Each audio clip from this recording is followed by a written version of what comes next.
Question: no matter who wins in the election, do you still think they will release the RV? Marks: none of my sources think that this is going to go wrong. They will be waiting for the announcement, then RV things are all going to rip forward. So much does seem to be waiting on the outcome of this election. But I continue to hear positive things. Iraq is moving forward with or without this election. They have paved the road and done their due diligence. I very much expect the announcement of Iraq and the WTO full membership ascension no later than sometime in December. Iraq is trying to be part of the international community. What's blocking it is the international community won't invite Iraq in if they got Hezbollah or Hamas in their ranks. We understood from the beginning they had influence from Iran, but if they comply, they can expand their markets. They're simply not doing that. Some new financial guru, here saying the new hybrid monetary plan will bring more reliance on the dinar instead of the dollar restrictions.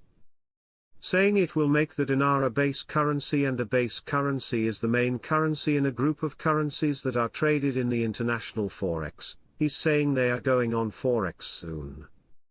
Frank, when they talk to you about a base currency, they are trying to tell you your nation will become a financial central hub with many currencies coming in from around the world that will play an important part in the international float of the Iraqi dinar in order to reach the real effective exchange rate.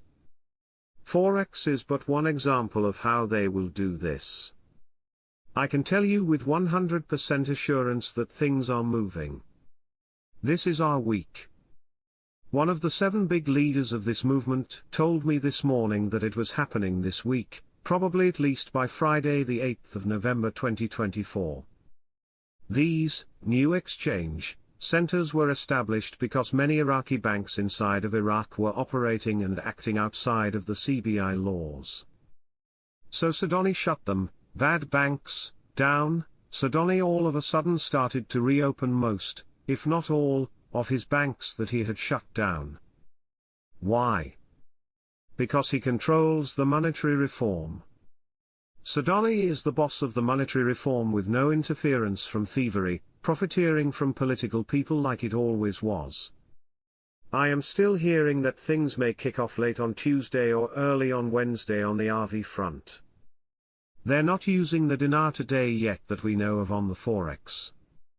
But what they're saying is, to my understanding, is as of the 15th to 18th of October, they're getting ready to use domestic currency to support the exchange rate peg, domestic liquidity management. I hope you guys understand that, because this is pretty powerful stuff coming from the CBI. Expert: Trump promised voters to end Iranian influence in Iraq. The Iraqi community will decide the elections. Quote, he said the Iraqi community in Michigan will determine who wins the U.S. election. U.S. affairs expert, Cato Sodillar, revealed a promise from U.S. presidential candidate Donald Trump to his voters to end Iranian influence in Iraq, expecting the Iraqi community to elect him against the other candidate, Kamala Harris, and determine the winner of the elections. Question: are they waiting to see the results of the elections? No. Nobody gives a car about our elections. They're only worried about themselves. There's nothing our government can do to influence anybody because we have no government, we have no leadership, we have no decision makers. From a source in the Middle East, Sudani has just stated that the currency transition should be completed by Victory Day. Victory Day is December 10th. This means things will be going right away if it is to be completed by that time.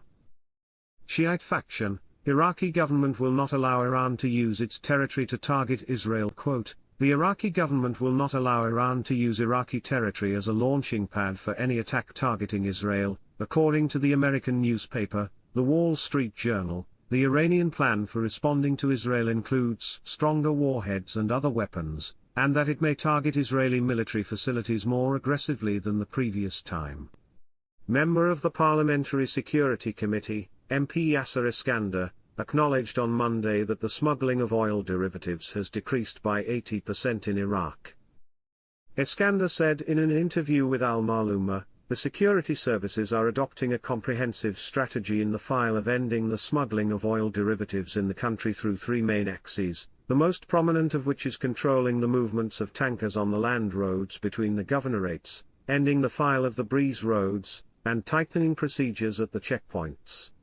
He added, the smuggling of oil derivatives in Iraq has decreased by 80%, which is an important positive indicator, especially with the dismantling of a series of networks and the arrest of dozens with the tankers used in smuggling between the provinces.